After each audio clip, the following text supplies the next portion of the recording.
To all, कैसे हो guys, welcome back to again another video. So guys आज के वीडियो हमारे उन फ्रेंड्स के लिए जो ऑनलाइन शॉपिंग करना चाहता है बट उनके माइंड में काफी सारा कंफ्यूजन होता है। तो आज की वीडियो में मैं आपके कंफ्यूजन को खत्म करने वाला हूं। आज की वीडियो में मैंने एक हैवी प्रोडक्ट परचेज किया जिसका वेट है 22.5 kg और ये एक वॉशिंग मशीन है जो काफी सारा स्पेस कवर करता है। ये मैंने फ्लिपकार्ट से परचेज किया और इसकी कॉस्ट है 11 से 12,000 रुपीज, बट मैंने इसके डिस्काउंटेबल प्राइस में परचेज किया। तो आज मैं करने वाला हूँ इसके अनबॉक्सिंग। रिव्यू के दौरान मैं आपको बताऊंगा कि ये जो प्रोडक्ट है ये मुझे किस कंडीशन में रिसीव हुआ है, और अगर आप भी फ्यूचर में कभी हैवी प्रोडक्ट परचेस करना चाहो तो ये वीडियो आपकी बहुत ज्यादा हेल्प करेगा। तो वीडियो को शुरू करने से पहले आपसे रिक्वेस्ट है कि please hit the like button and do subscribe this channel. So करते हैं फटाफट से वीडियो को शुरू। Let's continue this video. So guys हमारा जो प्रोडक्ट है ये हमें रिसीव हो गया काफी अच्छी कंडीशन में। ये जो प्रोडक्ट है ये हमें रिसीव हुआ है, इनकी जो सर्विस थी काफी क्विक सर्विस थी।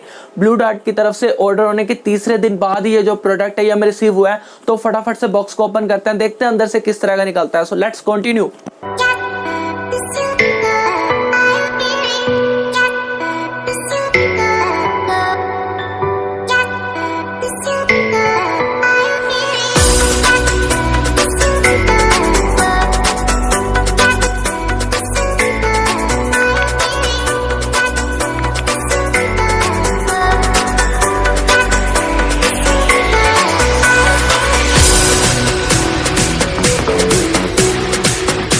गाइस मैंने बॉक्स को उतार दिया। आप देख सकते हो हमारे जो प्रोडक्ट है किस तरह का है। ये Onida 6.2 fully automatic washing machine है। आप इसको बहुत ही इजीली ऑपरेट कर सकते हो और इसको यूज करना बहुत ही ज्यादा इजी है। एंड मैं आपको एक बात और बताना चाहता हूँ, जब भी आप इस तरह के किसी हैवी प्रोडक्ट्स को परचेस करते हो तो आप उसे बहुत बारीकी से देखो, उसमें कहीं डैमेज वगैरह तो नहीं है, क्योंकि डिलीवरी बॉय के पास एक सर्टिफिकेशन फॉर्म होता है। अगर आप सेटिस्फाई हो तभी वो आपसे सर्टिफिकेशन फॉर्म पे साइन करवाते हैं, अदरवाइज वो उस प्रोडक्ट को वापस ले जाते हैं। आप देख सकते हो डिस्प्ले पे कैसे ये मुझसे साइन करवा रहे थे। मैं सेटिस्फाई था अपने प्रोडक्ट से, इसलिए इन्होंने मुझसे साइन करवा। सो गाइस अब मैं करने वाला इस प्रोडक्ट का फुल रिव्यू, और अगर आपने अभी तक इस चैनल को सब्सक्राइब नहीं किया तो please hit the like button and do subscribe this channel. So करते हैं फटाफट से फुल प्रोडक्ट का रिव्यू।